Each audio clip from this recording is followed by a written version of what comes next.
राधे राधे दोस्तों, आज हम आपको सुनाएंगे एक बंजारन की बहुत ही अच्छी कहानी।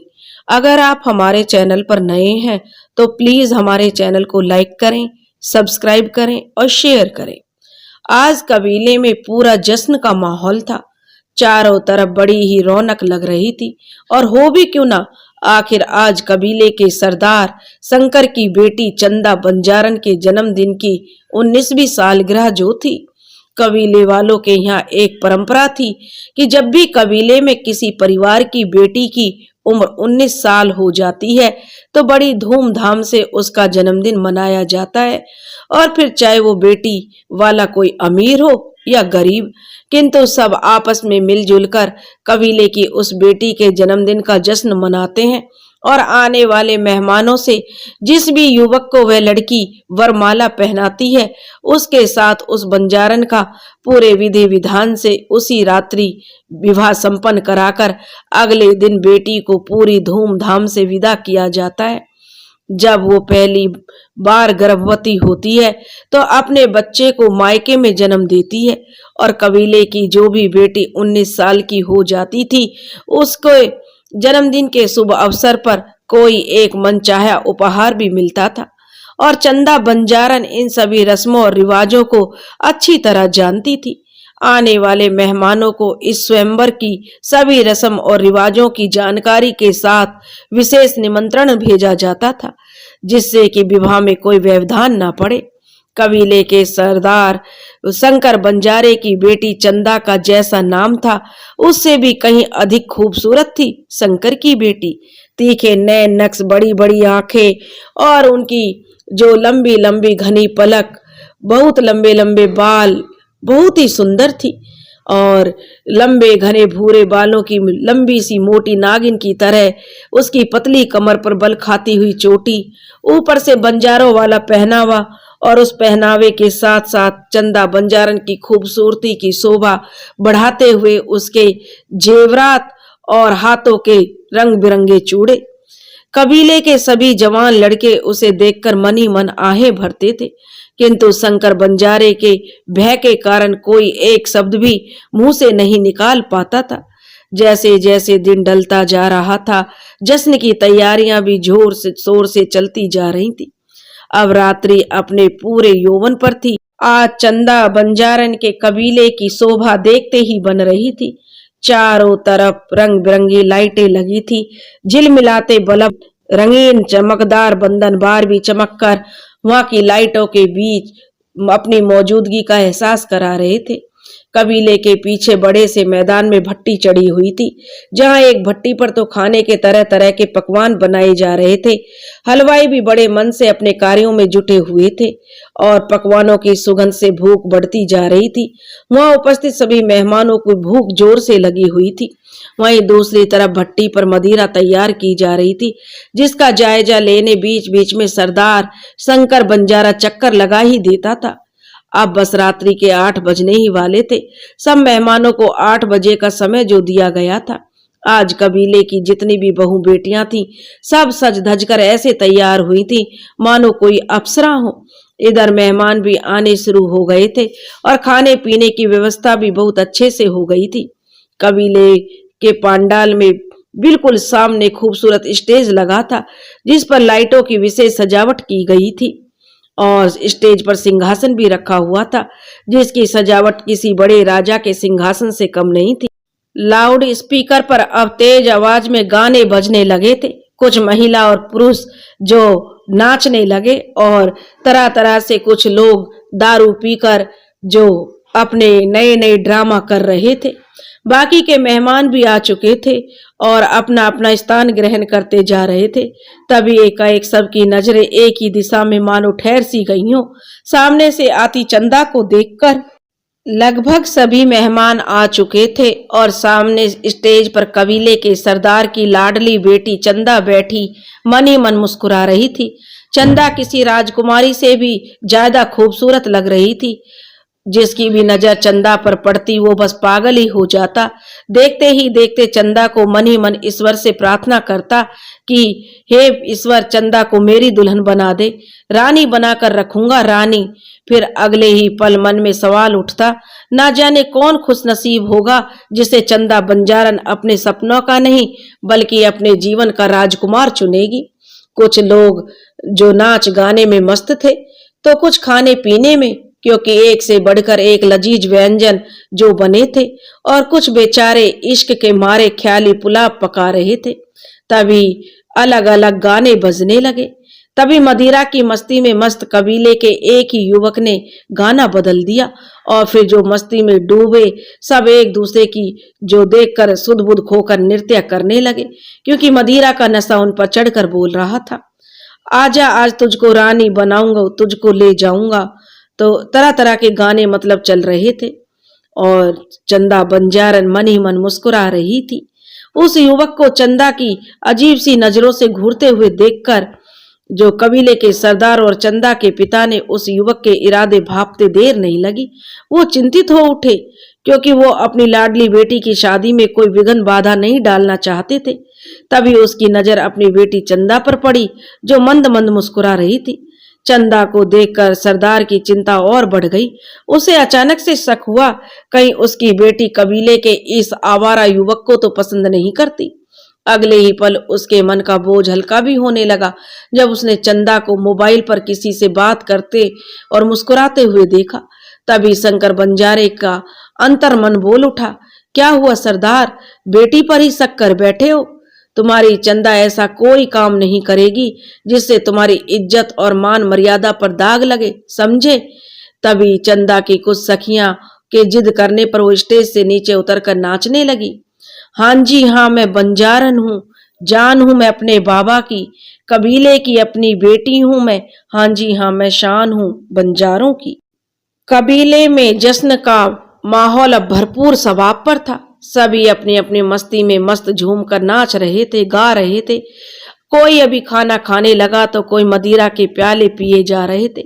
चंदा बंजारन सबसे बेखबर होकर मस्ती में नाच कर रही थी। चंदा ने अब लाल बंजारन वाला जोड़ा पहना हुआ था, नाक में बड़ी सी नथ जिसमें जड़ी हुई जरकन लाइटों में भी के साथ साथ अपनी चमक बखेर रही थी।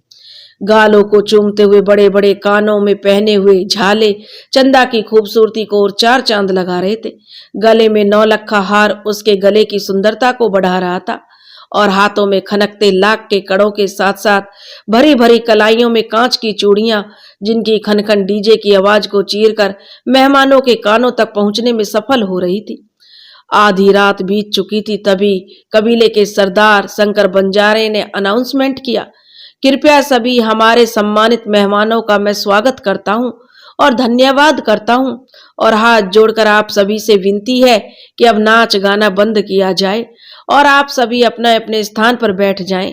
अब बारी है आप सबके दिल थाम कर बैठने की, क्योंकि जैसा कि आप सब हमारी इस परंपरा को तो जानते ही होंगे, आज हमारे जिगर का टुकड़ा जो हमारे कबीले की आन बान और शान और हमारी जान है, हमारी लाडली बेटी चंदा बंजारन आज पूरे 19 बरस की हो गई है, और आज ही हमारे यहाँ कबीले की सदियों से चली आ रही परंपरा के अनुसार जिसको भी वह अपना वर चुनेगी, अपना जीवन साथी उसे बनाएगी, हम उसी के साथ बड़ी धूमधाम से अपनी लाडली बेटी का विवाह रचाकर उसे बड़ी शान से डोली में बिठाकर विदा करेंगे। अपने पिता की बात को सुनकर चंदा बहुत चिंतित हो गई, लेकिन वो तो यह भली भांति जानती थी कि वो इस परंपरा में जरा सा भी बदलाव नहीं कर सकती। वो मन ही मन ईश्वर से प्रार्थना करते हुए फिर स्टेज पर जाकर सिंहासन पर बैठ गई। बदलते वक्त के साथ लोगों की सोच में भी काफी बदलाव आया है, और इसी बदलाव का परिणाम है कि आज इस जश्न और स्वयंवर में शहर के बड़े बड़े अमीर परिवार के जवान बेटे भी सरदार शंकर बंजारे के निमंत्रण पर वहां शामिल हुए थे। मगर चंदा उसकी निगाहें तो न जाने किसे तलाश रही थी, और अब उसका चेहरा पसीने से भीग रहा था। तभी चंदा ने अपनी एक सहेली को अपने पास बुलाकर धीरे से उसके कानों में कुछ कहा, और वो हाँ में सिर हिलाकर कहने लगी, ठीक है। फिर उसकी सहेली सरदार के पास गई और धीरे से कहने लगी, दादा, चंदा को थोड़ी सी घबराहट हो रही है, आप थोड़ी देर और सबसे बातें करके सबको अपनी बातों में उलझा कर रख लो, तब तक चंदा ठीक हो जाएगी। तो सरदार शंकर कहने लगा, ओ शायद थकान की वजह से मेरी लाडो को थकान हो गई है या फिर किसी की नजर लग गई है। चंदा की सहेली से चंदा की घबराहट होने की बात सुनकर सरदार ने स्थिति को संभालते हुए लाउड स्पीकर में अनाउंसमेंट करते हुए कहा, आप सभी मेहमानों का मैं इस कबीले का सरदार शंकर बंजारा हृदय से आभार और धन्यवाद प्रकट करता हूँ। आज एक विशेष मनोरंजन का आप सबके लिए इंतजाम किया गया है, तो मैं चाहता हूँ आप सब उसका भरपूर लाभ उठाएं और इस थोड़ा खाना पीना भी चलता रहे। खूब खाएं पिए आप लोग, कहीं कोई कमी नहीं रहनी चाहिए। आखिर इस कबीले की शान और हमारी बेटी चंदा आज पूरे 18 बरस की हो गई है। इस खुशी में हम चाहते हैं कि ये जश्न अनोखा हो और रात भर चलता रहे। शंकर के इतना कहते ही वहां उपस्थित सभी मेहमानों ने तालियों से शंकर की बात का समर्थन किया और सब फिर से खाने पीने में मस्त हो गए और डीजे पर गीतों की धुनों पर थिरकने लगे। शंकर बंजारे ने अपनी बेटी चंदा की सहेली से इशारा किया तो वो झट से डीजे पर जाकर गाना बदलवा कर डांस करने लगी। अभी गानों की धुनों में और जो मस्ती में खो गए। समय का तो किसी को तनिक भी ख्याल नहीं रहा। उधर चंदा स्टेज पर बैठी बैठी सोच रही थी, आखिर उसके सपनों का राजकुमार अभी तक आया क्यों नहीं। जी हाँ, चंदा बंजारन शहर के एक बड़े कॉलेज से ही ग्रेजुएशन पूरा करके आई है और वहीं उसके सपनों का राजकुमार भी, जिससे उसकी मुलाकात हुई थी। बीए के 3 साल प्रकाश के साथ में कैसे बीत गए पता नहीं चला। आज प्रकाश को याद करके उसके ख्यालों में खो सी गई। चंदा प्रकाश एक बड़े बिजनेसमैन का बेटा था और वो तो कॉलेज में सिर्फ बीए कंप्लीट करने के लिए आया था। आगे की पढ़ाई करने का उसका मन नहीं था क्योंकि बहुत बड़ा कपड़े का कारोबार था उसके पिता का। हाँ, लेकिन पढ़ाई में हमेशा अव्वल रहता था प्रकाश। अच्छी कद काठी, हल्के घुंघराले बाल जिन्हें वो बहुत ही छोटे छोटे करवा कर रखता था। गोरा रंग और बोलचाल में इतना मीठा और बातों ने कि कोई भी पहली बार मिलने तो दीवाना हो जाए। उसका वह मीठी मीठी बातों का सबसे बड़ी बात थी सोने पे सुहागा। जो बात यह थी कि दिल का बहुत ही साफ था। प्रकाश जब चंदा का बीए का पहला साल था तो वहां कोई उससे ठीक से बात तक नहीं करता था और सब उस पर फब्तियां कसते थे। लो, अब ये बंजारन भी नाच गाना छोड़कर पढ़ाई करेगी, हमारी बराबर में आकर बैठेगी। सब लोग उसका मजाक उड़ाते थे और हंसते थे। हर दिन ऐसी फब्तियों और तानों का सामना करते हुए चंदा कभी निराश नहीं हुई और वो बस अपनी पढ़ाई पर ध्यान देती थी क्योंकि चंदा को पढ़ाई का बहुत शौक था और चंदा पढ़ाई में बहुत होशियार थी और सबके लिए शहर जाकर उसने पढ़ाई करना उसके लिए आसान नहीं था। चंदा के लिए उतना ही मुश्किल भरा रहा क्योंकि कबीले में से इससे पहले कभी कोई लड़की पढ़ाई के लिए कबीले से बाहर नहीं गई थी। उन्हें तो बस नाचना गाना सीखने की परंपरा थी। किंतु बहुत जिद करने पर चंदा के पिता शंकर बंजारे को कबीले के सभी सदस्यों से सलाह मशवरा करके चंदा को पढ़ाने के लिए शहर भेजा गया था। अब तो कबीले की अन्य लड़कियां भी पढ़ाई करने के लिए स्कूल जाने लगी थी। कॉलेज में सबकी बातों को अनदेखा करके चंदा अपने कमरे में आकर खाने पीने से निपटाकर अपनी पढ़ाई करने बैठ जाया करती थी। 2-3 दिन बुखार आ जाने के कारण चंदा कॉलेज नहीं जा सकी। जब गई तो उसकी क्लास में पढ़ने वाली कोई भी लड़की अपने नोट्स देने को उसे तैयार नहीं थी। चंदा परेशान होकर कॉलेज से कुछ दूरी पर बने पीजी की तरफ चल दी। उसे समझ नहीं आ रहा था कि सब उसके साथ ऐसा व्यवहार क्यों कर रहे हैं, जबकि शिक्षा ग्रहण करने पर तो सबका अधिकार है। वो इतनी खूबसूरत है, यह सब उस ईश्वर की कृपा है और वो अपने माता पिता की बहुत लाडली भी थी। हमेशा इन सब बातों को सोचकर चंदा को गर्व होता था, किंतु कॉलेज में आकर उसका दुर्व्यवहार उसके साथ उतना ही दुख देने लगा था कि सब उसके साथ ऐसा व्यवहार क्यों करते हैं। मगर फिर भी वो अपने पिता को कुछ नहीं बताना चाहती थी। उसे डर था यदि उसने यह सब बता दिया तो वो कभी अपनी लाडली बेटी को कॉलेज में दोबारा नहीं भेजेंगे। बस वक्त के साथ समय सब बदल जाएगा, यही सोचकर चंदा चुप रह जाती थी। मगर आज उसकी झील सी गहरी आंखों में मानो आंसुओं का समंदर ही उमड़ आया था और वह अपने आंसुओं को पोंछते हुए जैसे ही अपने कमरे का लॉक खोलने लगी, उसके हाथ से चाबी नीचे गिर गई। जैसे चंदा ने उठ झुककर जो चाबी उठानी चाहिए, उसे चक्कर आ गया। वो गिरने ही वाली थी कि किसी की मजबूत बाहों ने उसे गिरते हुए संभाल लिया। ये बाहें थी प्रकाश की। आज क्लास में सबने जो व्यवहार चंदा के साथ किया, उससे देखकर प्रकाश को बहुत दुख हुआ। इसलिए वो क्लास से चुपके से सबसे पहले बाहर आ गया था और वह चंदा की मदद करना चाहता था। चंदा को संभालने वाला कोई और नहीं बल्कि उसकी क्लास में पढ़ने वाला प्रकाश था, जो आज क्लासरूम में चंदा के साथ जो हुए व्यवहार से जो छात्र छात्राओं ने किया था, उससे उसे बड़ा दुख हुआ था।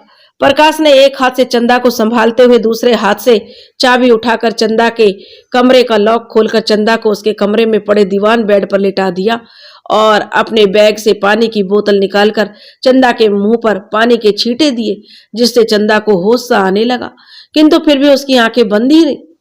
प्रकाश ने चंदा को थोड़ा पानी पिलाया और कुछ देर तक वहीं बैठ गया। थोड़ी देर बाद चंदा को होश आया तो वो अपने आप को संभालते हुए प्रकाश की तरफ देखकर कहने लगी, सॉरी प्रकाश जी, आपको मेरी वजह से इतनी परेशानी उठानी पड़ी। प्रकाश ने थोड़ा मुस्कुराते हुए चंदा से कहा, परेशानी नहीं, नहीं कोई परेशानी नहीं। अगर आज मैं नहीं होता तो तुम बाहर पड़ी बेहोश पड़ी रहती। देखो चंदा, एक तो बुखार आने से के कारण तुम कमजोर हो गई हो और दूसरे आज तुमने क्लास में उन सभी असभ्यों की बातों को कुछ अधिक ही दिल पर ले लिया, जबकि मैं हमेशा से तुम्हारे इसी गुण की वजह से प्रभावित हुआ हूं कि क्लास में लोग तुम्हारा मजाक बनाते हैं मगर तुम उन्हें इग्नोर करके अपनी पढ़ाई पर ध्यान देती हो। फिर आज ऐसा क्या हुआ? प्रकाश की बातें सुनते ही चंदा की आंखों में आंसू जो झरने लगे। वो अपने आंसुओं को पोंछते हुए बोली, प्रकाश जी, आप नहीं जानते कि मैंने अपने पापा की कितनी मिन्नतें की, तब कहीं जाकर उन्होंने सभी कबीले वालों से मीटिंग की कि सिर्फ चंदा ही नहीं बल्कि आज से कबीले की सभी बेटियों को नाच गाना छोड़कर उन्हें पढ़ाई करने की आजादी होगी। मेरे पापा मुझसे बहुत उम्मीद है कि इस बार मुझे कई बार बुखार आने के कारण मेरी पढ़ाई का नुकसान हो रहा है। अब जो वर्क मेरा छूट गया है, मैं उस अपने क्लास से पढ़ने वालों से ही तो पूछूंगी ना, और जब ये मुझे नहीं बताएंगे तो मैं, यह कहकर चंदा जो अपनी बात छोड़कर रुआसी हो गई। तभी प्रकाश ने उसे समझाते हुए कहा, पहले तो ये प्रकाश जी के साथ ये जी हटाकर बात करो। अच्छे खासे जवान लड़के को प्रकाश जी कहकर बूढ़ा मत बनाओ। और वह हंसने लगा, और आज से पढ़ाई की कोई भी बात होगी तो तुम्हें कुछ भी जानकारी चाहिए तो सिर्फ तुम मुझसे कहोगी, किंतु जो भी कहोगी कुछ हेल्प नहीं मिलेगी कहकर प्रकाश जी कहोगी तो, और प्रकाश कहकर हेल्प मांगोगी तो तुम्हारी पूरी हेल्प होगी। यह कहकर प्रकाश हंस पड़ा। प्रकाश की बातों से चंदा को एक अपनेपन का एहसास होने लगा। वो कमरे में बनी अपनी छोटी सी किचन में जाकर 2 कप चाय और कुछ खाने को ले आई। चंदा ने प्रकाश को चाय का कप थमाते हुए कहा, आप हमसे नाराज तो मत हो, क्योंकि हम जी लगाए बिना नहीं बोल पाएंगे, आप बड़े हैं हमसे। चंदा के चेहरे की मासूमियत देखकर प्रकाश को फिर से हंसी आ गई। उसने चाय का कप चंदा के हाथ से लेते हुए कहा, बड़ा हूं पर इतना भी नहीं कि हम फ्रेंड तो बन सकते हैं, और दोस्ती में जी जैसे फालतू शब्द नहीं होती, समझी तुम। चलो अब मैं चलता हूं, और हाँ, तुमने मुझे बड़ा कहा है ना, तो अब तुम्हें मुझे बड़ा मानना भी पड़ेगा। तब चंदा कहने लगी, यस बॉस, मानूंगी। तब प्रकाश कहने लगा, अच्छा ठीक है चंदा, आज तुम्हें मेरी एक बात माननी पड़ेगी। तुम्हें 1 हफ्ते की छुट्टी की एप्लीकेशन देनी होगी। जब तक तुम बिल्कुल ठीक ना हो जाओ तब तक कॉलेज क्या मार्केट भी नहीं जाओगी। और फिर मेरे काम कैसे होंगे? चंदा बोली। तो प्रकाश ने कहा, वो तुम सब मुझ पर छोड़ दो, अब मैं चलता हूँ। तुम अपना ख्याल रखना, और कुछ भी जरूरत हो तो मेरा नंबर नोट कर लेना, जिससे कि तुम्हें कोई परेशानी ना हो, या कुछ चाहिए तो मुझे कॉल करके बता सकती हो। चंदा प्रकाश के चले जाने के बाद उसके बारे में सोचने लगी कि सच कहते हैं पापा, दुनिया में जहां बुरे लोगों की भीड़ है वहीं कुछ अच्छे लोगों की भी कमी नहीं है। सच में आज ये कहावत सच हो गई। प्रकाश जी के रूप में कितने अच्छे हैं प्रकाश जी, न कोई जान न पहचान की कोई खास, मगर फिर भी आज उन्होंने मेरी मदद करके साबित कर दिया। तभी चंदा का मन अचानक से उससे कह उठा, आई बड़ी प्रकाश जी वाली, वो अमीर ज्यादा हो सकता है, तेरे सामने झूठ मूठ का अच्छा बन रहा हो, वरना उसे क्या लड़कियों की कमी होगी जो तुझ बंजारन को लिफ्ट देगा। और वह हंसने लगी। चंदा अपने आप में ही जोर जोर से चीख पड़ी, नहीं नहीं प्रकाश जी, ऐसे नहीं कर सकते। अगर वो गलत होते तो उन्हें क्या आवश्यकता थी यहाँ आकर मेरी मदद करने की। और जब मैं बेहोश हो गई तो वो पल यदि गलत होते तो मेरे साथ कुछ भी कर सकते थे, किंतु उन्होंने ऐसा नहीं किया। उल्टा मुझे होश में आने तक यहीं रुके रहे। वो मेरे पागल मन खबरदार। वह अपने आप से कहने लगी, जो मेरे मित्र के बारे में कुछ भी उल्टा पुल्टा मुझे सिखाया तो उसके विचार अपने आप ही तरह तरह के मन में आ रहे थे और आप ही अपने विचारों को जवाब दे रही थी। जितने खूबसूरत हैं प्रकाश जी, उससे कहीं अधिक खूबसूरत उनका दिल है। रात हो चली थी। चंदा दवाई लेकर सो गई थी। सपने में भी वो प्रकाश जी से बातें करती रही और सुबह जब वो उठी तो आज उसे न जाने क्यों सब कुछ नया नया लग रहा था। उसकी सोच नई और मौसम भी बड़ा सुहाना लग रहा था। चंदा ने जल्दी से सुबह के सब कार्य निपटाए और नहा धोकर अपने कमरे की दीवार पर लगे छोटे से लकड़ी के मंदिर में धूप बत्ती जलाकर हाथ जोड़कर पूजा करने लगी।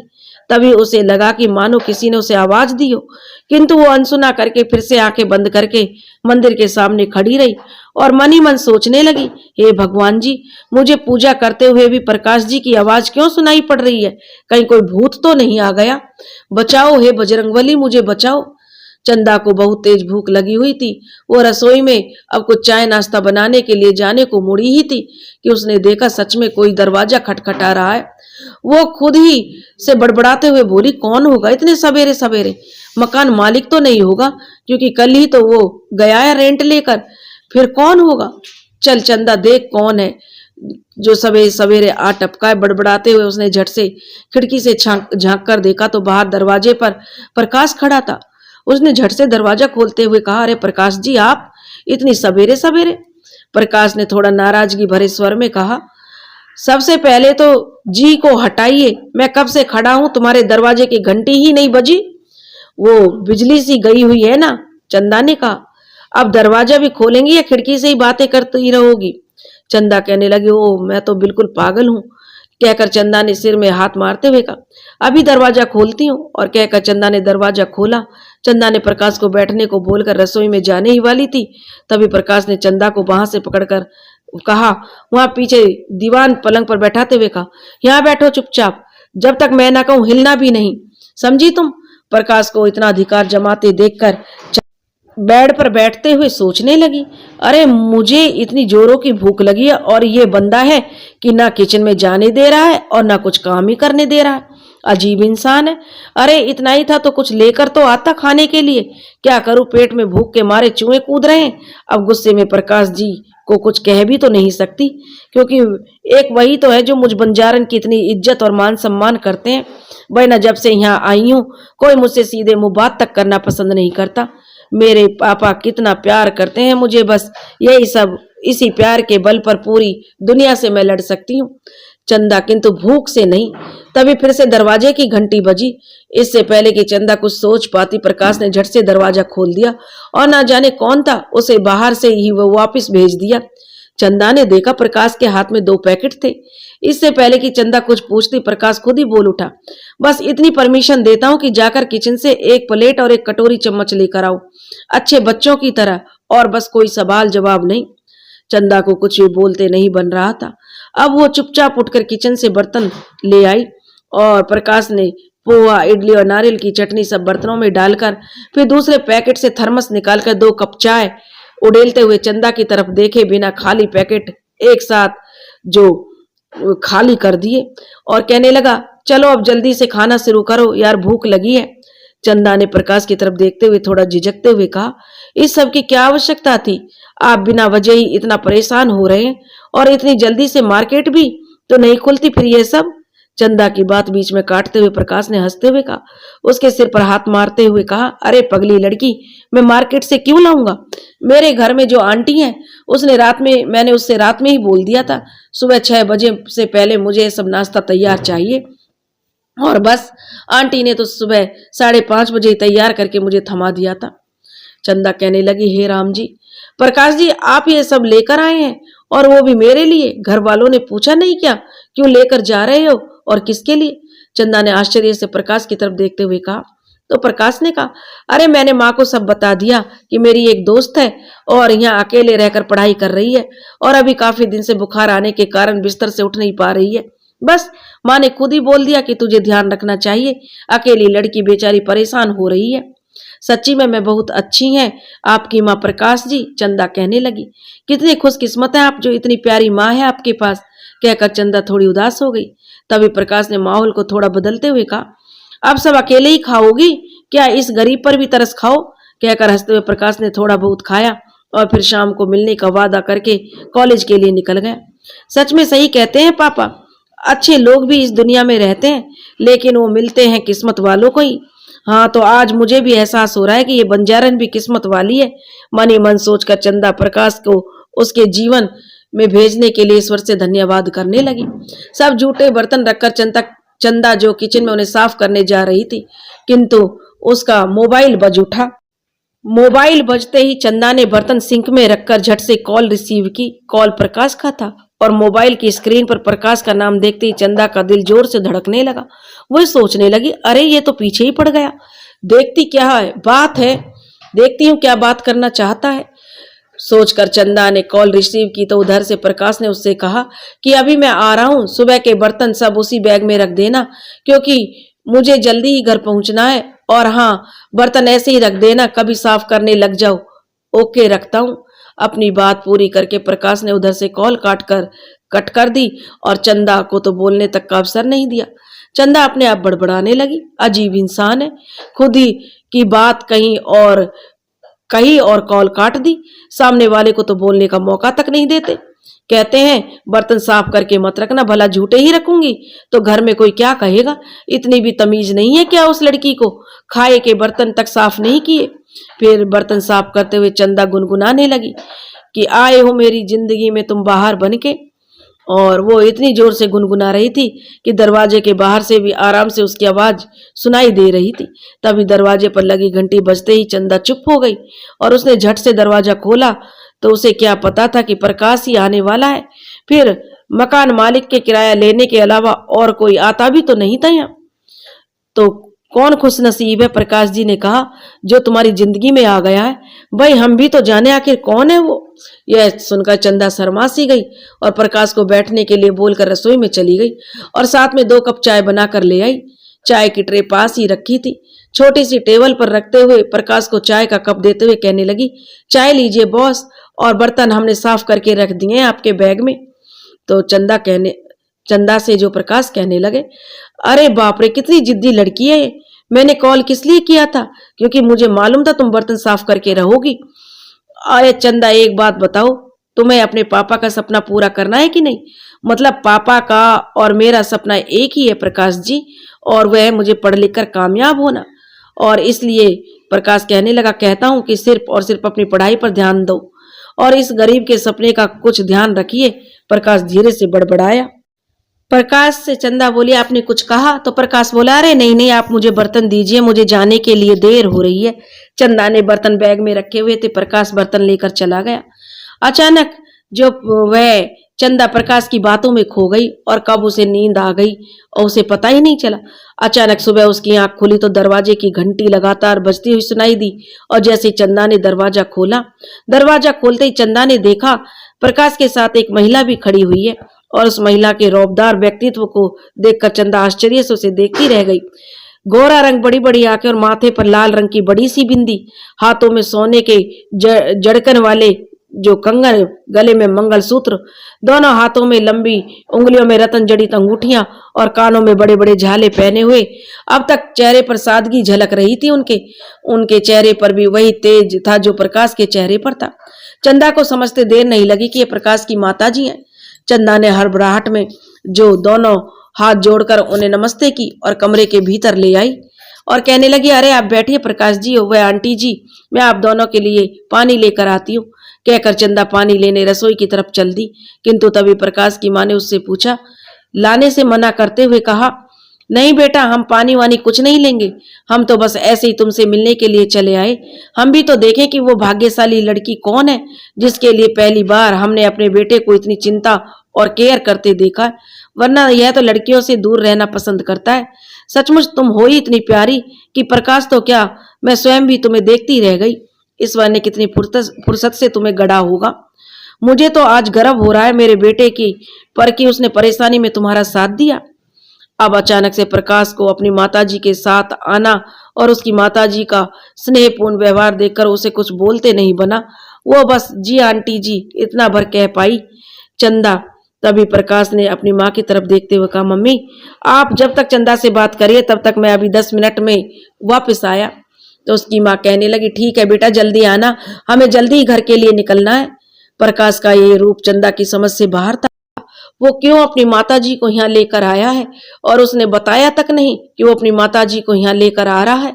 चंदा को इस प्रकार सोचते हुए देखकर प्रकाश की माताजी ने ही खामोशी को तोड़ते हुए कहा, अरे क्या सोचने लगी चंदा बेटा, यही कि मैं अचानक यहाँ क्यों आई हूँ? तो मेरा इस प्रकार आने का कारण यही है, यही सब सोच रही हो ना तुम? तो चंदा कहने लगी, जी नहीं आंटी जी, मैं तो ऐसा कुछ भी नहीं सोच रही। अच्छा आप बैठो, मैं आपके लिए चाय बनाती हूँ, आपने तो पानी तक भी नहीं पिया। अभी कहकर चंदा उठकर चलने लगी तो प्रकाश की माताजी ने उसे कुछ भी बनाकर लाने से मना कर दिया और अपने पास बैठाकर बड़े प्यार से चंदा के सिर पर हाथ फेरते हुए कहने लगी, अब तुम जल्दी से अपना सामान पैक कर लो और हमारे साथ चलो बेटा, हमारा इतना बड़ा घर है और मुझे भी अकेले मन नहीं लगता। तुम भी यहाँ अपने घर परिवार से दूर अकेली रहती हो, सुख दुख में कोई तो होना चाहिए। तो चंदा कहने लगी, लेकिन आंटी जी मैं आपके साथ ऐसे कैसे जाकर आपके घर में रह सकती हूँ? तो प्रकाश की माता जी कहने लगी, क्यों नहीं बेटा, क्यों नहीं रह सकती तुम हमारे साथ? आंटी जी, चंदा कहने लगी, मैं अपने पापा को बताए बिना कोई भी काम नहीं करती हूँ क्योंकि वो मुझ पर अटूट विश्वास करते हैं। मेरे पापा मुझ पर, मैं उनका विश्वास तो नहीं तोड़ सकती, बिना उनके कोई भी काम नहीं कर सकती हूँ। पहले मैं अपने पापा से पूछूंगी, उसके बाद मैं आपको बताऊंगी। क्योंकि आंटी जी मैं मेरे पर मेरे पिताजी का बहुत ही विश्वास है और मैं उनका यही विश्वास मुझे और भी मजबूत बनाता है। लेकिन प्रकाश की माताजी कहने लगी, बेटी प्रकाश तो तुम अच्छी तरह से प्रकाश को जानती हो, फिर इतना विश्वास तो करती ही होंगी कि वो कुछ भी करेगा तो तुम्हारे अच्छे के लिए करेगा। मुझे प्रकाश ने सब जब से तुम्हारे बारे में सब बातें बताई हैं तो न जाने क्यों तुम्हें देखे बिना मन नहीं माना और तुम्हारे लिए प्यार की धारा बहने लगी मेरे मन में। अब बस मैंने मन ही मन निर्णय कर लिया है, इतनी प्यारी बच्ची एक तो यहाँ घर से इतनी दूर शहर में आकर पढ़ाई करती है और ऊपर से स्वास्थ्य भी ठीक नहीं है। बस मैंने इतना ही सोचा, इतना बड़ा घर है, क्यों ना तुम्हें घर पर ही रहने के लिए एक कमरा दिया जाए। बस मैंने सबसे पहले प्रकाश से बात की तो प्रकाश ने बोला कि नहीं मम्मी, चंदा शायद मेरे कहने से ना आए। तो बस मैंने फैसला कर लिया मन ही मन कि क्यों ना मैं ही आ जाऊं तुम्हारे पास, और बस मैं आ गई तुम्हें लिवाने के लिए। मैं जानती हूँ बेटा तुम मेरा कहा जरूर मानोगी। प्रकाश की माताजी ने बड़े ही विश्वास के साथ चंदा से कहा, उसकी तरफ देखते हुए। तो चंदा कहने लगी, जी आंटी जी मैं अवश्य चलती आपके साथ, किंतु क्षमा चाहती हूँ, मैं अपने पापा से बात किए बिना उनकी परमिशन के बगैर नहीं आ सकती। तो चंदा से जो प्रकाश की माताजी कहने लगी, अरे बेटा तो तुम अपने पापा से बात कर लो अभी, आजकल तो बड़ा ही आसान हो गया है बात करना। फिर चंदा ने प्रकाश की मम्मी से कहा, जी आंटी जी मैं 1-2 दिन में आपको बता दूंगी, वैसे भी यहाँ पर मैं बिल्कुल ठीक हूँ, आप बिना कारण ही परेशान मत होइए। चंदा ने थोड़ा झिझकते हुए कहा तो प्रकाश की माताजी ने उसकी तरफ बड़े प्यार से देखते हुए कहा, ठीक है बेटा जैसा तुम्हें सही लगे, बस हम तो यही सोच कर आए थे कि हमारा बेटा प्रकाश जीवन में पहली बार किसी लड़की के प्रति इतना चिंतित हुआ है, तो बस हमसे रहा नहीं गया। थोड़ी देर रुकने के बाद उन्होंने फिर से कहा, लेकिन चंदा बेटा हमारा प्रकाश शायद तुम्हें चाहता है ना, मन ही मन शायद। क्या ये प्रकाश जी ने आपसे बोला क्या? हर बात चंदा ने जो आंटी जी से पूछा। तो प्रकाश की माँ कहने लगी, चंदा बेटा हर बात बोलकर नहीं कही जाती बेटा, मैं माँ हूँ और एक माँ से अच्छा बच्चे के मन की बात को भला कौन समझ सकता है। चंदा कहने लगी, लेकिन आंटी जी, कहते कहते चंदा की आवाज भर्रा गई, उसकी आंखों में आंसुओं की ओस की बूंद जो टपक कर उसके खूबसूरत गालों पर लुढ़क गई। तभी प्रकाश की माताजी ने अपने साड़ी के पल्लू से चंदा के आंसुओं को पोंछते हुए कहा, अरे ये आंसू क्यों बेटा, और ये लेकिन? चंदा बोलो ना क्या बात है बेटा, क्या प्रकाश तुम्हें अच्छा नहीं लगता? थोड़ा सीधा जरूर है किंतु मेरा प्रकाश दिल का बहुत साफ है। बोलो चंदा, क्या तुम्हें मेरा प्रकाश पसंद नहीं? तो चंदा कहने लगी, नहीं नहीं आंटी जी, प्रकाश जी तो बहुत अच्छे हैं, कहाँ वो राजा भोज और कहाँ मैं गंगू तेली। ऐसा क्यों कह रही हो? प्रकाश की मम्मी ने कहा, बेटा जिसने मेरे प्रकाश के दिल में अपनी जगह बना ली हो, उसमें भला क्या कमी होगी। चंदा कहने लगी, आंटी जी आप मेरे बारे में जानती ही क्या है। चंदा ने थोड़ा दुखी होकर कहा। तो प्रकाश की माँ कहने लगी, बस मैं तो इतना ही जानती हूँ, तुम मेरे बेटे की पसंद हो और कुछ नहीं जानना चाहती। तुम नहीं जानती कि 3 संतानें खोने के बाद ईश्वर ने मेरे प्रकाश को मेरी गोदी में डाला और जिसके जन्म लेने से हमारे वीरान गुलशन में बहारें आ गईं। तब से आज तक मैंने बिना सोचे विचारे अपने बेटे की हर इच्छा पूरी की है। कहते कहते प्रकाश की माँ थोड़ा भावुक हो गई। चंदा ने बड़े प्रेम से उनके हाथ को अपने हाथ में लेकर कहा, आंटी जी कितने खुशकिस्मत है प्रकाश जी जिनके पास आपके जैसी माँ है। किंतु आंटी जी आप नहीं जानती मैं एक। तभी प्रकाश की माँ ने उनकी जो चंदा की बात बीच में काटते हुए कहा, यही ना कि तुम एक बंजारन हो। प्रकाश की माता ने चंदा की अधूरी बात को पूरा करते हुए कहा। तो चंदा ने आश्चर्य से उनके मुंह को देखती की देखती रह गई और प्रकाश की माताजी ने यूं ही अपलक और आश्चर्य से अपनी तरफ देखती हुई चंदा को अपने गले से लगा लिया। चंदा को तो कुछ समझ ही नहीं पा रही थी कि सीधा सच्चा दिखने वाला प्रकाश इतनी बड़ी बात उससे छुपा रहा है। कभी कोई ऐसा एहसास ही नहीं होने दिया उसको। चंदा को यह जानकर बड़ी हैरानी हुई कि प्रकाश की माताजी उसके बारे में सब कुछ जानती हैं। वो तो आश्चर्य से उनकी ओर देखने लगी और चंदा की आंखें भर आने पर प्रकाश की माताजी ने चंदा के आंसू पोंछकर उसे गले से लगा लिया। चंदा और प्रकाश की माताजी दोनों आपस में बातें कर रही थी।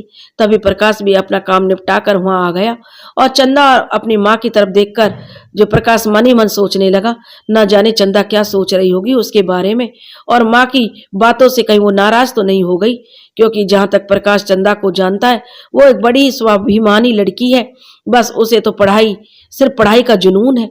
और हो भी क्यों ना, भला इतनी कठिनाइयों का सामना करने के बाद वो यहाँ शहर में कॉलेज तक पहुंची है। जबकि जिस समुदाय से वो आई है वहां तो लड़कियों को सिर्फ घर के कामकाज और नाचना गाना ही सिखाया जाता है। ऐसे में चंदा का अपनी पढ़ाई के लिए आवाज उठाना बड़ी हिम्मत और हौसले का काम है। अपने साथ साथ ही चंदा के कारण ही उसके कबीले की अन्य बच्चियां भी पढ़ाई करने का उन्हें भी अवसर मिला है। सच में दाद देनी होगी चंदा की हिम्मत और हौसले की। वैसे भी कभी मैंने चंदा को इस नजर से देखा ही नहीं था। मैं तो बस उसकी सादगी और पढ़ाई को लेकर, उसकी मेहनत और दृढ़ निश्चय से प्रभावित होकर ही पढ़ाई में उसकी हेल्प करने के लिए उसके घर आया था पहली बार। किंतु चंदा की बीमारी के कारण ही अक्सर मैं यहाँ आने लगा और फिर पता नहीं कब मैं चंदा मेरे दिल के इतने करीब हो गई कि मैं उसे अपनी जीवन संगनी बनाने का दृढ़ निश्चय ही कर बैठा हूँ। अगर चंदा को माँ की कोई बात बुरी लगी होगी तो मैं उससे माफी भी मांग लूंगा, क्योंकि मेरा प्रेम एक सच्चा प्यार है और प्रेम में क्षमा मांगने की कोई एक छोटा या बड़ा नहीं बन जाता, बल्कि प्रेम की नींव और मजबूत होती है।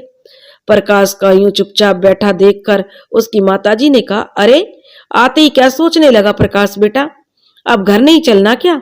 तुम्हारे बाबूजी भी आते होंगे। माँ की आवाज सुनते ही प्रकाश को लगा मानो वो नींद से जागा हो।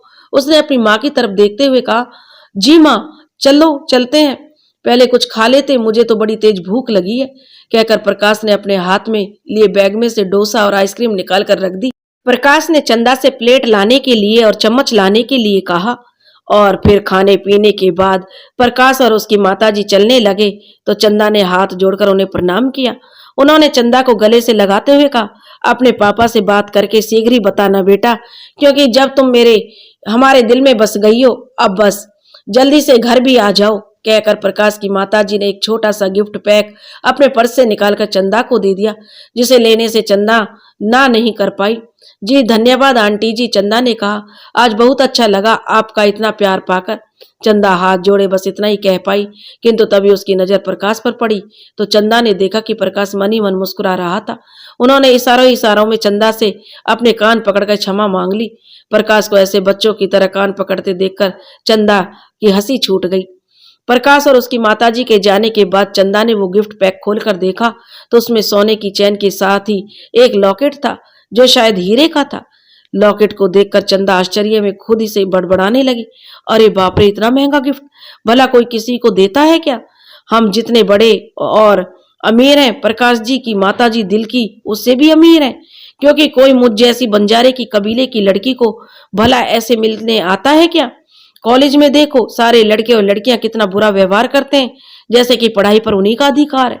खैर मुझे क्या, मुझे तो अपना और अपने पापा का सपना पूरा करना है और प्रकाश जी पूरे कॉलेज में सबसे अच्छे और सहायता करने वाले इंसान हैं और प्रकाश जी का मेरे जीवन में आना ईश्वर की ही मर्जी तो हुआ, इसलिए बस ईश्वर को धन्यवाद करती हूँ कि मुझे प्रकाश जी का साथ मिला और ईश्वर से यह भी प्रार्थना करती हूँ कि उनका साथ बना रहे जब तक मैं यहाँ हूँ।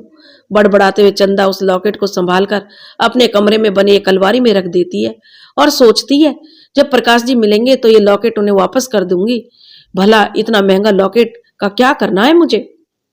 खाने की तो अब छुट्टी हो गई थी चंदा की, क्योंकि प्रकाश और उसकी माताजी के साथ डोसा और आइसक्रीम ही उसका पेट भर गया था और चंदा पानी पीकर अपने बिस्तर पर लेट गई। बस अब वो प्रकाश जी के बारे में सोच रही थी। क्या क्या कह बैठे हैं वो अपनी माताजी से, ऐसी क्या तारीफ कर दी प्रकाश जी ने जो मुझसे मिलने ही चली आई। चंदा अभी तक प्रकाश को दिल में क्या चल रहा है इससे अनजान ही थी। सोचते सोचते उसे नींद कब आ गई और वह सो गई। सवेरे जब 5 बजे थे तो चंदा ने उठकर अपने कमरे की खिड़की खोली। हवा का एक झोंका आया और चंदा के बालों की लट बिखेर कर उसके चांद से चेहरे पर आ गिरी। चंदा ने अपने बालों को पीछे की तरफ किया और सूरज की सुनहरी किरणों को देखकर उसका मन रोमांचित हो उठा। सवेरे सवेरे सूरज की किरणें धरती पर ऐसे पड़ रही थी मानो किसी ने सोना बखेर दिया हो। धरती की स्वर्ण आभा चंदा के मन को बहुत सुंदर लग रही थी। आज जाने क्यों चंदा को यह सब इतना खूबसूरत और आकर्षक लग रहा था। वो सब कुछ भूल कर यूं ही प्रकृति का आनंद ले रही थी। चंदा ने देखा उसकी छुट्टी का बस एक दिन शेष बचा है। उसने जल्दी जल्दी से अपने काम निपटाया और पढ़ने के लिए बैठ गई और आज दिन भर वो बस पढ़ाई करेगी क्योंकि कल से फिर कॉलेज जो जाना है और अब वो पूरी तरह से ठीक भी हो गई है। पूरा सप्ताह बीत गया। चंदा का खाना और नाश्ता प्रकाश जी के अपने घर से बनवा कर ला रहे थे। इससे चंदा का स्वास्थ्य भी ठीक हो जाए और वह पढ़ाई भी कर पाए। दोपहर हो चली थी। चंदा को भूख लगने लगी, तभी उसने अपने मोबाइल में टाइम देखा। 2:30 बज चुके हैं और हर रोज की तरह प्रकाश जी लंच लेकर 2 बजे तक आ जाते थे, किंतु आज शायद अब मैं बिल्कुल ठीक हूं तो प्रकाश जी ने सोचा होगा मैं खाना बना लूंगी। चलो चंदा अब भोजन बनाओ और पेट पूजा करो, स्वयं से कहते हुए चंदा रसोई की तरफ ही कि तभी दरवाजे पर घंटी बजी। तभी वह पहले रसोई में नहीं गई और घंटी की आवाज सुनकर दरवाजा खोलने के लिए चल दी। जैसे ही दरवाजा खोला तो अपने कंधे पर हमेशा की तरह बैग डाले प्रकाश चंदा के गेट खोलते ही अपने दोनों कानों को अपने हाथों से पकड़ते हुए माफी मांगने की मुद्रा में खड़ा हो गया। प्रकाश को यूं खड़ा देखकर जो चंदा की जोर से हंसी छूट गई और वो प्रकाश के चेहरे की मासूमियत और भोलापन देखकर एकटक देखती रह गई। तभी प्रकाश की उपस्थिति का ध्यान आते ही वह थोड़ा खुद को संभालते हुए बोली, अरे प्रकाश जी, आप ऐसे बच्चों की जैसे माफी क्यों मांग रहे हो? तुम्हें भूख लगी होगी ना, प्रकाश ने कहा। और आज मुझे एक दोस्त के साथ चला गया था किसी का और बस देर हो गई और मेरी प्यारी बंजारन को भूख लग रही है क्योंकि आज तो सच चाहते हुए भी मैं समय पर तुम्हारे लिए खाना लेकर आने में बहुत लेट हो गया। तो वह कहने लगी, अरे क्या सारी उम्र बना बनाया ही खाती रहूंगी प्रकाश जी? मैं बिल्कुल ठीक हूं और देखो मैं कितनी मोटी भी हो गई हूं, चंदा ने हंसते हुए कहा। प्रकाश का लाया खाना थाली में लगाने लगी। प्रकाश जी, खाना इतना सारा खाना क्यों लाए हो? तो वह कहने लगे, क्यों, क्या भूख सिर्फ तुम्हें ही लगती है? मुझे नहीं लगती। मुझ बेचारे के पेट में भी चूहे कूद रहे हैं मारे भूख के। अरे, चंदा कहने लगी, क्या आज आपने भी अभी तक कुछ नहीं खाया? तो वह कहने लगा। कहते हुए चंदा ने झट से दोनों प्लेटों में खाना परोस दिया और प्रकाश को खाने की प्लेट देते हुए कहने लगी, तो लो और फटाफट इस खाने को फिनिश करो। चंदा के हाथ से खाने की प्लेट लेकर प्रकाश ने रोटी का एक कोर चंदा के मुंह की तरफ दिया। जल्दी से मुंह खोलना मेरी बंजारन, आज मेरे हाथ से खाने की शुरुआत करो ना, कहकर प्रकाश ने झट से चंदा के मुंह में रोटी का कोर रख दिया। अब चंदा शर्म के मारे नजरें झुकाकर मुंह बंद किए हुए उस रोटी के कोर को खाने लगी। खाना उसके हलक में अटक गया था और उसे जोर से धक्का लगा। यह देखकर प्रकाश ने झट से पानी का गिलास उठाकर उसके मुंह से लगा दिया। पानी पीकर चंदा कुछ देर चुप बैठी रही। प्रकाश अब अपनी मजाकिया हरकत पर शर्मिंदा हो रहा था। तभी फिर से कान पकड़कर चंदा से माफी मांगते हुए कहने लगा, अरे यार सॉरी, आज दिन भर से थका हुआ था तो सोचा थोड़ा मजाक ही कर लेता हूँ अपनी बंजारन से। ये क्या बंजारन बंजारन लगा रखा है, चंदा नहीं कह सकते? चंदा जो थोड़ी नाराजगी जताते हुए कहने लगी। तो प्रकाश कहने लगा, सुनो चंदा, मैं आज से तुम्हें बंजारन ही कहूंगा क्योंकि तुम मेरी बंजारन हो, और हाँ लेकिन तब भी कहूंगा जब सिर्फ हम दोनों ही होंगे साथ में, सबके सामने थोड़ा कहूंगा। और हाँ, माँ ने बोला है कि तुम्हें अब घर आकर रहना चाहिए, हमारा इतना बड़ा घर है और किराएदार रखना माँ को पसंद नहीं, तो वो चाहती है कि तुम वहां आकर रहो। प्रकाश बोलता जा रहा था और चंदा उसकी बात सुनकर जो परेशान सी हो गई, क्योंकि उसे समझ नहीं आ रहा था कि वो अपने पिता से इस बारे में बात करे तो कैसे करे। और फिर प्रकाश जी भले ही कितने ही अच्छे हों और उनकी माता जी भी कितना ही प्रेम क्यों ना करती हों, चंदा से आखिर किसी के घर ऐसे थोड़ा ही रहा जाता है, और कॉलेज में सब 10 तरह की बातें बनाएंगे। चंदा को यूं सोचते हुए देखकर प्रकाश की ने उसके हाथों पर अपना हाथ रखते हुए कहा, देखो चंदा, क्या तुम्हें मुझ पर विश्वास नहीं है? और तुम अब तक इतना तो जान ही गई होंगी मुझे और मेरी फैमिली को कि हम सब कितना मान और सम्मान करते हैं तुम्हारा। और जहां तक मैं समझ रहा हूं, तुम अपने पापा से बात करने में झिझक रही हो। मैं उनसे बात माँ या पापा की करा दूंगा। तभी अचानक चंदा का मोबाइल बज उठा। झट से चंदा ने जो मोबाइल को देखा तो स्क्रीन पर अपने पापा का नंबर देखकर प्रकाश को चुप रहने का इशारा करके पापा से बात करने लगी। तब प्रकाश चुप बैठा रहा, लेकिन पापा स्वयंवर, नहीं पापा, आप अभी मुझे अपना ग्रेजुएशन तो पूरा कर लेने दीजिए। क्या क्यों नहीं बदल सकते आप कबीले के नियम? चंदा अपने पापा से बात कर रही थी। नहीं पापा, आपको मेरी कसम है, मैं आपसे वादा करती हूँ ग्रेजुएशन पूरी करते ही जैसा आप कहोगे मैं करूंगी। पापा, आपको माँ की कसम है, मैं ग्रेजुएशन पूरा किए बिना नहीं आऊंगी शहर से। और फिर 19वां साल अभी तो पूरा ही हुआ है, तो क्या आप 4 महीने और नहीं रुक सकते? ठीक है पापा, अब मैं फोन रखती हूँ, नमस्ते। और मेरे अच्छे पापा, सॉरी बाबा। चंदा मोबाइल पास में ही रखी दी मेज पर और लगभग पलटकर देखती है कि प्रकाश चंदा की तरफ प्रसन्नवाचक दृष्टि से देख रहा था। अपने बाबा से बात करके चंदा बहुत परेशान सी हो गई और उसे परेशान देखकर जो प्रकाश ने उसकी परेशानी का कारण जानना चाहा और उससे पूछा, अरे पहले तो सबसे पहले तो तुम मुझे यह बताओ कि क्या मैं तुम्हें पसंद हूं? और देखो, कोई जबरदस्ती वाली बात नहीं है, बस तुम्हें साफ साफ बता दो चंदा कि तुम जैसे मैं तुम्हें प्यार करता हूं ऐसे ही क्या तुम भी मुझे पसंद करती हो, मुझसे प्यार करती हो? देखो चंदा, ये हमारी जिंदगी का सवाल है, कोई मजाक नहीं, बताओ ना जो भी तुम्हारे मन में। प्रकाश ने जो चंदा की तरफ दृष्टि डालते हुए पूछा। अब चंदा भी अजीब सी उलझन में खुद को महसूस कर रही थी। कुछ देर चुप रहने के बाद वो प्रकाश के कंधे पर से टिकाकर रोने लगी और उसे लग रहा था कि प्रकाश जी यह जो उसका साथ दे सकते हैं, वरना वो तो उसका जीवन फिर से कबीले में ही जाकर सिमट जाएगा और फिर किसी न किसी को तो गले में उसे वरमाला डालकर अपना वर चुनना ही पड़ेगा। तो क्यों ना प्रकाश जी को ही स्वीकार कर लूं। आज तक के जीवन में प्रकाश जी के जैसा सुलझा हुआ, समझदार और आत्मविश्वास से भरपूर व्यक्ति उसने नहीं देखा था अब से पहले कभी। लेकिन एक डर भी साथ ही साथ चंदा को सता रहा था, कहीं वो गलत तो नहीं सोच रही।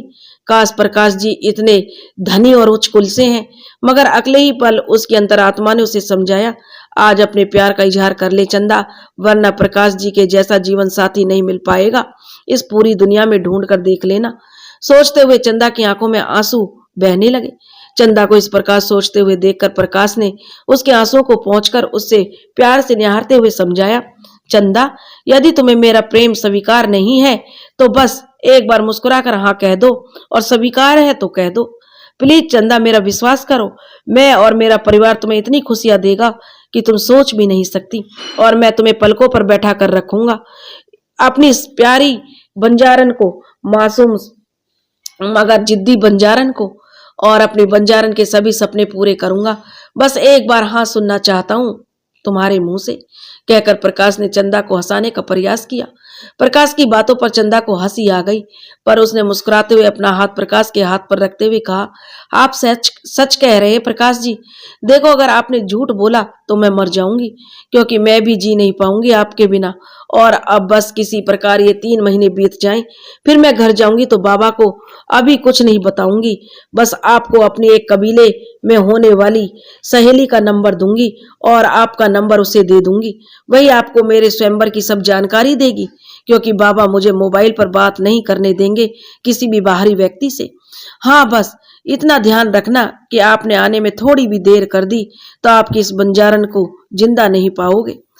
अरे पगली, प्रकाश कहने लगा, मैं समय से पहले पहुंच जाऊंगा तुम्हारे स्वयंवर में। आखिर बताओ तो सही, जल्दी में तुम्हें अपनी जीवन संगनी यानी अपनी दुल्हन बनाकर घर लाने की मुझे बहुत जल्दी है। कब है तुम्हारा स्वयंवर?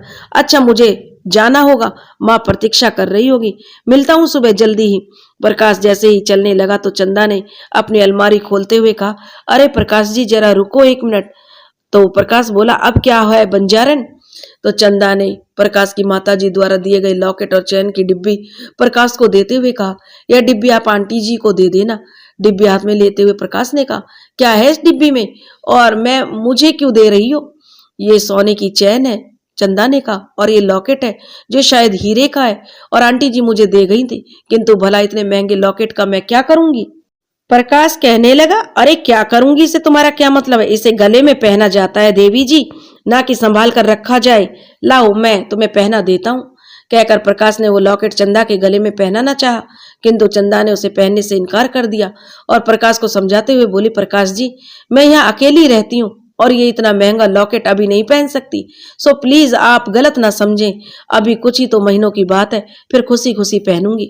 बड़ी समझदार और स्वाभिमानित है मेरी बंजारन, प्रकाश ने कहा। सच, अब तो मुझे उसी दिन की प्रतीक्षा है जब तुम मेरे घर की लक्ष्मी बनकर मेरी दुल्हन के रूप में प्रवेश करोगी। और हाँ, माँ ने ये लॉकेट तुम्हें उपहार स्वरूप दिया है, यदि तुम इसे लौटाओगी तो माँ को दुख होगा बहुत ज्यादा, तुम इसे संभाल कर रख सकती हो। अच्छा अब मैं चलता हूँ। कहकर प्रकाश चला गया। चंदा अपने भाग्य पर नाज कर रही थी, क्योंकि उसने तो कभी ऐसा सोचा भी नहीं था। और सबसे बड़ी बात तो यह थी कि प्रकाश जी की माताजी और उनके पापा भी इस रिश्ते को राजी हैं। चल चंदा, वह कहने लगी, अब सो जा, सुबह जल्दी उठकर कॉलेज भी जाना है। ईश्वर मेरे और प्रकाश जी के रिश्ते को किसी की नजर न लगे, बस सब कुछ ठीक रहे बस। कितने अच्छे हैं प्रकाश जी, इतने बड़े परिवार के होने पर अभिमान तो दूर दूर तक नहीं है, डर लगता है कहीं किसी की नजर न लग जाए। इतनी जल्दी इतनी सारी खुशियों का मिलना, हे माता रानी तेरी मनसा होगी तभी तो प्रकाश जी मेरे जीवन में आए हैं, और तो और उनके दिल में मेरे लिए सच्चा प्रेम होना भी सब माता रानी की कृपा है। चंदा ने अपने गले में पहने हुए लॉकेट को माता रानी की तस्वीर से बातें करते हुए कहा। यही सब सोचते सोचते चंदा को नींद आ गई। सुबह अलसाई सी चंदा ने सुबह उठकर जैसे उसकी आंख खोली तो सामने कमरे की खिड़की को खोला तो सूर्य देव उदय हो चुके थे और जो पंछी भी बोल रहे थे। पीपल के पेड़ से पत्तों के हवाओं की आवाज आ रही थी। तभी एक गिलहरी धम से उछलकर खिड़की पर कूद गई और चंदा घबरा कर जैसे पीछे हटी तो गिलहरी फर्श पर पड़े कुछ नमकीन के दानों को खाने लगी। अब चंदा मन ही मन खुद से कहने लगी, अरे वाह, रात नमकीन इस गिलहरी के वास्ते ही प्लेट में गिरकर बिखर गई। सच कहा है, किसी ने दाने दाने पर लिखा है खाने वाले का नाम। नाश्ता करके अब वह अपना बैग उठाकर कमरे की चाबी ढूंढने लगी। काफी देर से उसे चाबी नहीं मिली। अब उसे चिंता सी होने लगी।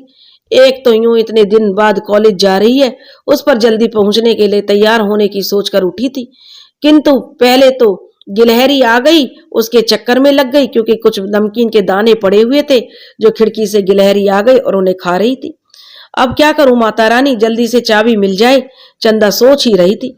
तभी कमरे के दरवाजे पर लगी घंटी की आवाज सुनकर वो समझ गई कि प्रकाश जी होंगे। उसने झट से दरवाजा खोल दिया और चंदा के चेहरे पर परेशानी अलग ही दिख रही थी। प्रकाश ने चंदा को परेशान होते देखकर पूछा, क्या हुआ मेरी बंजारन, सवेरे सवेरे इतनी परेशान क्यों हो रही है? तुम्हारे चांद से चेहरे पर ये परेशानी बिल्कुल अच्छी नहीं लगती। इस चांद से मुखड़े पर तो बस प्यारी सी मुस्कान ही अच्छी लगती है। कहकर प्रकाश हंसने लगा तो चंदा का चेहरा खिले गुलाब जैसे खिल गया। वह कहने लगी, क्या बताऊं प्रकाश जी, मेरे कमरे की चाबी। और चंदा की बात बीच में काटते हुए प्रकाश ने झट से चंदा को उसके कमरे की चाबी देते हुए कहा, सॉरी यार, मैं इसलिए जल्दी आया हूँ। सुबह जैसे ही मैंने अपने कपड़े धोने के लिए देने के लिए जींस की जेब देखी तो उसमें ये चाबी मिली मुझे, और बस मैं झट से चला आया, क्योंकि मुझे पता था मेरी बंजारन परेशान हो रही होगी। पहले तो मैं समझ ही नहीं पाया कि ये चाबी कैसे है, फिर अचानक से ध्यान आया कि कल बातों बातों में तुम्हारे कमरे की चाबी भी जेब में डाल ली थी, बस झट से चला आया। तो चंदा कहने लगी, थैंक यू प्रकाश जी।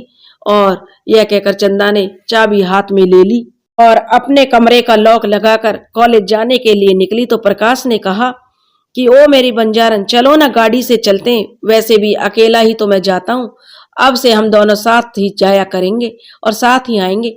प्रकाश की बात सुनकर चंदा ने उसे समझाते हुए कहा, लेकिन प्रकाश जी लोग क्या कहेंगे, और कॉलेज में भी जब सबको पता चलेगा तो मुझे ऐसे ही गलत समझेंगे ना। नहीं, आप मुझे अकेले ही जाने दो प्लीज। और प्रकाश कहने लगा, अरे तुम इतना डरती क्यों हो? तुम गलत नहीं हो और ना ही मैं गलत हूं, फिर भी। और रही बात लोगों की, तो लोगों का तो काम है कहना, कॉलेज में मैं भी देखता हूं कि अब कौन मेरी बंजारन का अपमान करेगा। कहकर प्रकाश थोड़ा गंभीर सा हो गया और चंदा मन ही मन डर रही थी, कहीं कॉलेज में प्रकाश जी मुझे बंजारन कहकर मेरा मजाक न बनवा दे। चंदा को यूं सोचते हुए देखकर प्रकाश ने उससे कहा, क्या सोचने लगी, या तुम अब बहुत डरती हो? मुझे मालूम है कि अच्छे से कि कॉलेज में अपनी बंजारन को बंजारन नहीं कहना है। अब चलो जल्दी से, देखो मौसम भी थोड़ा बेईमान होने लगा है, यदि पूरा बेईमान हो गया तो बरस जाएगा, और फिर मत कहना कि बताया नहीं। कहकर प्रकाश हंस दिया और चंदा को गाड़ी में बैठाकर खुद ड्राइविंग करने लगा। हालांकि कॉलेज अधिक दूर नहीं था। चंदा ने अपना चेहरा पूरी तरह दुपट्टे से ढका हुआ था, जिससे कि कोई देख ना ले। चंदा को अपना और अपने बाबा की इज्जत और सम्मान का पूरा ध्यान था और बड़ी चिंता थी। वो नहीं चाहती थी कि उसकी वजह से उसके बाबा की तरफ कोई उंगली उठा सके। वो ये भी जानती थी प्रकाश और उसका रिश्ता पवित्र है, गंगा जल की तरह। कॉलेज की पार्किंग में गाड़ी से उतरकर चंदा प्रकाश से पहले ही कॉलेज में जाकर अपनी क्लासरूम में चली गई।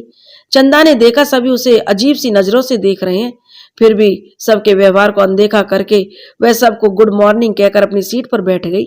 हिंदी का पीरियड था। हमेशा की तरह चंदा ही सबसे आगे होती थी पढ़ने में, क्योंकि चंदा की अपनी मातृभाषा हिंदी पर अन्य स्टूडेंट की अपेक्षा बहुत अच्छी पकड़ थी। इसी कारण चंदा अब हिंदी के शिक्षक की भी प्रिय छात्रा थी। हिंदी का पीरियड समाप्त होते ही चंदा दूसरे पीरियड की फाइल निकालने लगी, तो उसने देखा घर की चाबी ढूंढने के चक्कर में वो अपनी फाइल वहीं भूल आई। एक तो वैसे ही वो एक हफ्ते की छुट्टी के बाद कॉलेज आई थी, ऊपर से अब ये फाइल भी। चंदा के कला के शिक्षक भी थोड़ा गुस्सैल स्वभाव के थे और उन्होंने सबसे पहले चंदा को ही उसकी फाइल मांगी, किंतु चंदा ने कहा, सॉरी सर, मैं फाइल अपने रूम पर भूल गई हूँ। वैसे मैंने पूरी फाइल कंप्लीट कर रखी है सर। चंदा की बात पर उसके एक क्लासमेट जूही जोर से बोल पड़ी, सर क्या आपको नहीं लगता कि ये बंजारन पढ़ाई करेगी या पढ़ने आती है? अरे सर, यह तो गाड़ी में घूमने आती है। और यह कहकर हंसने लगी। उस जूही की बात पर पूरी क्लास जोर जोर से हंस पड़ी और चंदा नीचे मुंह किए खड़ी रही। तभी उसके टीचर ने कहा, चुप हो जाइए आप सब। और चंदा, तुम क्या सच में बीमार थी या? सर, चंदा कहने लगी। सर के इतना बोलते ही वहां बैठे प्रकाश का खून खोल उठा। उसने सर के पास आकर पूरी क्लास के सामने गुस्से में बोलना शुरू किया, क्या कहा जूही तुमने चंदा को? ये बंजारन गाड़ी घूमने आती है, ये क्या पढ़ाई करेगी? अरे शर्म आनी चाहिए तुम्हें। एक लड़की होकर दूसरी लड़की की मदद नहीं कर सकती तो कम से कम जाति सूचक शब्दों से उसका अपमान भी ना करो। जैसे तुम्हारी एक कास्ट है, वैसे ही चंदा की भी अपनी एक कास्ट है और शिक्षा पर तो सभी का अधिकार है। और रही बात जाति की, तो यह सब हम इंसानों ने बनाया है, बल्कि बांट दिया है हम इंसानों को। चंदा बंजारन है तो इसमें क्या बुराई है, क्या दोष है? आज के बाद यदि आप में से किसी ने भी चंदा का अपमान किया तो मैं प्रिंसिपल से उसकी शिकायत करूंगा और मांग करूंगा कि आप जैसे घटिया मानसिकता वालों विद्यार्थियों के लिए यह शिक्षा का मंदिर नहीं है। शिक्षक की तरफ देखते हुए उसने कहा, सर आपसे यह उम्मीद नहीं थी कि मुझे आप इन सबको डांटने के बजाय उल्टे चंदा से ही बेतुका सवाल पूछ रहे हैं। तभी एक दूसरा छात्र बोल उठा, प्रकाश, भाषण देना बहुत आसान है। तो क्या मतलब है तुम्हारा? प्रकाश ने गुस्से में पूछा। तो वह कहने लगा, यही, क्या तुम कोई रिश्ता जोड़ सकोगे इस बंजारन से? भाषण में तो इतना ज्ञान बांट रहे हो, बस इतना और बताने का कष्ट करो कि यह तुम्हारी लगती क्या है तुम्हारी। प्रकाश का गुस्सा अब सातवें आसमान पर था। उसने चंदा के पास जाकर कहा, अब तक हमारा कोई रिश्ता था या नहीं, किंतु आज और इसी समय मैं पूरी क्लास के सामने चंदा को अपने जन्मों का साथी स्वीकार करता हूं। और आज के बाद यदि आप में से किसी ने भी इसकी तरफ देखने की कोशिश की तो अच्छा नहीं होगा। प्रकाश ने चंदा का हाथ पकड़ा और बड़े सम्मान से उसे क्लास से बाहर लेकर आ गया। शिक्षक के साथ साथ पूरी क्लास देखती की देखती रह गई। प्रकाश चंदा को लेकर सीधा प्रिंसिपल के ऑफिस में पहुंच गया। प्रिंसिपल साहब उसके पापा के अच्छे मित्र भी थे। प्रकाश ने सारी बात प्रिंसिपल साहब को बताई और कहा, सर, यदि आपने कुछ एक्शन नहीं लिया तो ड्राइंग के टीचर और पूरी क्लास के खिलाफ तो कल कोई और चंदा अपमानित होती रहेगी। ये शिक्षा का मंदिर है, मंदिर ना रहकर एक नारी के आहा का शिकार बनकर एक दिन नष्ट हो जाएगा। प्रिंसिपल साहब ने चंदा और प्रकाश को बैठाया और विश्वास दिलाया कि तुम मुझे एक बात और बताओ प्रकाश बेटा, कॉलेज में इतना अन्याय एक बेटी के साथ हो रहा है और तुम मुझे आज बता रहे हो? तुमने मुझे पहले क्यों नहीं बताया? खैर, देर आए दुरुस्त आए। अब तुम और चंदा जाओ, मैं कल देखता हूँ। चंदा को सब कुछ देख कर चुप थी। उसे तो शब्द ही नहीं मिल रहे थे कि वो क्या कहे, परंतु मन ही मन प्रकाश के लिए उसके मन में इज्जत और सम्मान और बढ़ गया था। हालांकि पूरी क्लास के सामने प्रकाश का उसके साथ जन्मों का रिश्ता जोड़ने की बात पर वो चिंतित थी और बहुत ही उसे शर्म भी आ रही थी। प्रिंसिपल साहब के क्लास में नोटिस भेजने पर ड्राइंग के टीचर और पूरी क्लास ने चंदा से क्षमा मांगी और अब सब चंदा के साथ सामान्य व्यवहार करने लगे थे। आखिर वो दिन भी आ गया जब चंदा को कबीले में वापस जाना पड़ा। प्रकाश से स्वयंवर में आने का वादा करके वो अपने बाबा के घर आ ही गई। चंदा ने अपने और प्रकाश के बारे में अपने बाबा को कुछ नहीं बताया। वो अक्सर अपनी सहेली के साथ जाकर ही प्रकाश से बातें किया करती थी। आज कबीले में जश्न का माहौल था क्योंकि चंदा पूरे 19 साल की हो गई और सब खाने पीने में मस्त थे। रात बहुत हो चुकी थी। चंदा की तबीयत कुछ ठीक नहीं लग रही थी, कारण उसके बाबा ने जश्न को थोड़ा और चलते रहने के लिए गाना बजाने और खाने पीने पर जोर दिया। मेहमान अब ऊबने लगे क्योंकि सब थक चुके थे, किंतु सबको बड़ी ही बेसब्री से प्रतीक्षा थी। आखिर वो कौन खुशनसीब होगा जिसके गले में कबीले के सरदार शंकर बंजारे की खूबसूरत बेटी चंदा वरमाला पहनाकर अपना जीवन साथी चुनेगी। बस यही उम्मीद सबको वहां बैठे रहने पर मजबूर कर रही थी। थकान होने के बावजूद भी नाच गाना अब खत्म हो चुका था। अब सरदार की चिंता बढ़ने लगी। आखिर कोई बात तो है जो चंदा अभी तक किसी को भी वरमाला पहनाने के लिए आगे नहीं बढ़ रही। तभी चंदा की सहेली ने आकर धीरे से मोबाइल चंदा के कानों पर लगा दिया। उधर से प्रकाश जी को लगा कि चंदा की सहेली है और कॉल पर तो वो बोले जा रहे थे, सुनो, तुम चंदा से कहो हम पहुंचने ही वाले हैं, किंतु चंदा से कहना कि वो अपना निर्णय बदल भी सकती है और उसे पूरा अधिकार है, क्योंकि अगर मैं नहीं आता तो चंदा की नजरों में मेरा प्यार झूठा हो जाता और मैं उसकी नजरों में गिरना नहीं चाहता। बस आ गया हूं अपनी बंजारन को सच्चाई से परिचित कराने। उधर से कॉल कट गई, मगर चंदा का दिल बेचैन हो उठा। प्रकाश जी ऐसी बातें क्यों कर रहे हैं कि मैं अपना निर्णय बदल सकती हूँ? भला वो ऐसा सोच भी कैसे सकते हैं? अरे इस जन्म तो क्या, जन्म जन्म तक ये बंजारन अपने प्रकाश जी की होकर रहेगी। उसके अलावा किसी और के बारे में सोचना भी पाप है मेरे लिए। आ जाओ जरा प्रकाश बाबू, देखना ये बंजारन कैसे सजा देगी आपको। सोचकर चंदा मनी मन खुश हो रही थी और प्रकाश की बातों को सोचकर चिंतित भी। ए चंदा, प्रकाश बाबू आ गए, उसकी सहेली ने धीरे से कहा। चंदा ने अपनी सहेली को धीरे से समझाकर कहा, सुन, जल्दी बाबा को भेज। प्रकाश जी के भीतर आने से पहले ही मैं वरमाला डालने के लिए उठ जाती हूँ और सबके करीब से होते हुए अचानक से अपने प्रकाश जी के पास जाकर उनके गले में वरमाला डाल दूंगी, ताकि स्वयंवर में किसी को यह न लगे कि मैं प्रकाश जी की प्रतीक्षा कर रही थी। वरना किसी को भी जरा सी इसकी भनक लगी तो यहाँ खून खराबा हो जाएगा और मुझ पर और मेरे बाबा पर इल्जाम आ जाएगा कि मैं पहले से ही प्रेम के चक्कर में जो पड़ी हुई थी। हम लोगों को यहाँ बैठकर मूर्ख बनाया गया है, या धोखे का इल्जाम भी वो मेरे बाबा की इज्जत और मिट्टी मिल जाएगी। मेरे बाबा पर तरह तरह के इल्जाम लग जाएंगे और तब तक तू प्रकाश जी का ध्यान रख। कहते कहते चंदा की आवाज भर्रा गई। चंदा की सहेली ने उसके बाबा के पास जा भेज दिया, जो कि प्रकाश और उसके माता पिता को देखकर उनके स्वागत में हाथ जोड़कर खड़े थे। मन ही मन सोच रहे थे, इतनी बड़ी हस्ती कबीले के जश्न में, वो भी बिना बुलाए। मुझे राजमोहन जी को निमंत्रण भेजना चाहिए था, क्योंकि ये शहर के धनाढ्य परिवारों में गिने जाते हैं और मैं बस इसी डर से जो इन्हें निमंत्रण नहीं भेज पाया। पता नहीं वो मेरा निमंत्रण स्वीकार भी करेंगे या नहीं। चल शंकर, अब जो गलती हुई है सो अब ये लोग आ ही गए तो इनका स्वागत तो कर। और शंकर ने उन तीनों का स्वागत किया। शंकर सोच ही रहा था कि उसे ध्यान आया, अरे मेरी चंदा ने बुलाया था मुझे। तभी वो चंदा के पास आया और देखा चंदा वरमाला लिए खड़ी है। देखकर शंकर की जान में जान आ गई, वरना उसे तो लगा कहीं चंदा कोई ऐसी वैसी गलती ना कर दे कि स्वयंवर को ना ही कर दे। उसने ईश्वर का धन्यवाद किया और अपनी बेटी के साथ साथ चल दिया। चंदा वरमाला लेकर पूरे पांडाल में चलती रही और ना जाने कितने से झुके हुए थे उसके सामने। चंदा के हाथों में वरमाला पहनाकर उसने अपना घर ब्याह कर ले जाने के लिए, किंतु यह भला कौन जान सकता था, चंदा तो अपना दिल पहले ही हार चुकी थी। चंदा जैसे ही प्रकाश जी की तरफ मुड़ी तो प्रकाश का कमजोर हुआ चेहरा और उसके पास रखी बैसाखी को देखकर तड़प उठी और कुछ पल के लिए ठहर सी गई। सोचने लगी, यह सब कब और कैसे हुआ। प्रकाश जी और ने तो अपनी बंजारन को बताना तक जरूरी नहीं समझा। क्या इतना ही विश्वास था उन्हें अपनी बंजारन पर? आपने अपनी चंदा पर विश्वास भी नहीं किया।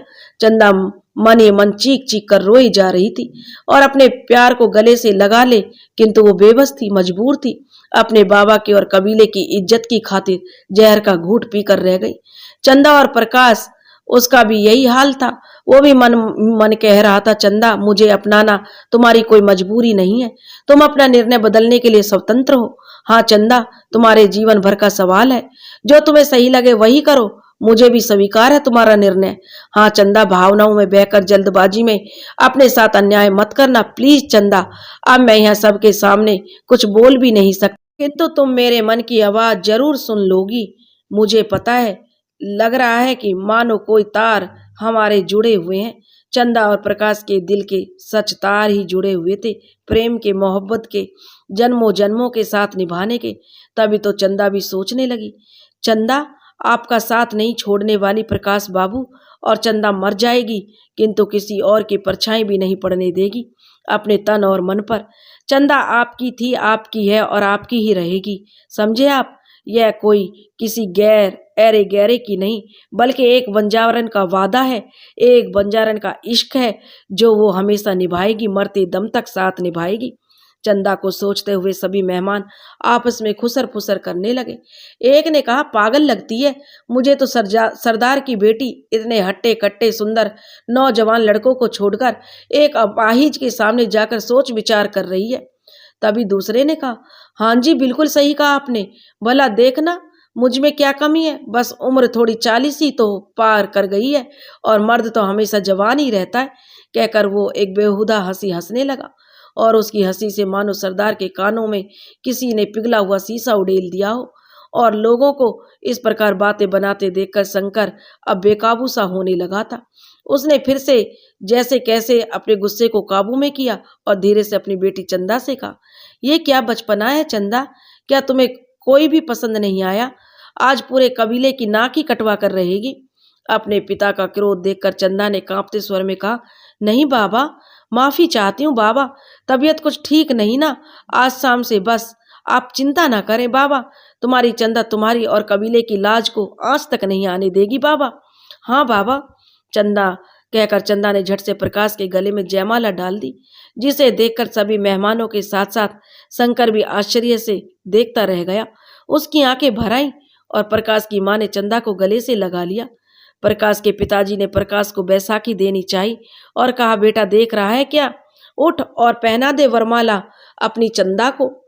इससे पहले कि प्रकाश कुछ बोलता, उसके पिता उसे बैसाखी देकर खड़ा करते हुए तभी चंदा जमीन पर प्रकाश के सामने बैठ गई और आंखों में आंसू और होठों पर मुस्कान लिए दुल्हन बनी चंदा धीरे से प्रकाश की तरफ देखते हुए बोली, क्या देख रहे हो प्रकाश बाबू, पहना दो न जयमाला अपनी बंजारन को। प्रकाश की माताजी ने पास में बैठे प्रकाश को बैठे हुए जयमाला हाथ में देकर इशारा किया और आंखों में आंसू भरे हुए प्रकाश ने चंदा के गले में जयमाला पहना दी। पूरा पांडाल तालियों की गड़गड़ाहट से गूंज उठा। चंदा प्रकाश के बराबर में बैठ गई थी। प्रकाश ने जैसे ही चंदा की तरफ देखा तो चंदा ने धीरे से प्रकाश का हाथ दबाते हुए कहा, यह बंजारन का इश्क है बाबू। अब चंदा और प्रकाश का विधि पूर्वक विवाह हो गया था और वह विदा होकर प्रकाश के घर आ गई थी। प्रकाश ने उसे बताया और सब कि कैसे उसका एक्सीडेंट हो गया था और वह यह सोच रहा था कि उसे तुम्हारी जिंदगी में आने का अब कोई फायदा नहीं है, तुम एक अपाहिज के साथ कैसे अपनी जिंदगी बिताओगे, इसलिए लेकिन स्वयंवर में जाना मजबूरी था, नहीं तो तुम मेरे प्यार को एक धोखा समझती। लेकिन बंजारन कहने लगी, मैं आपकी बंजारन हूं, आपने ऐसा कैसे समझ लिया?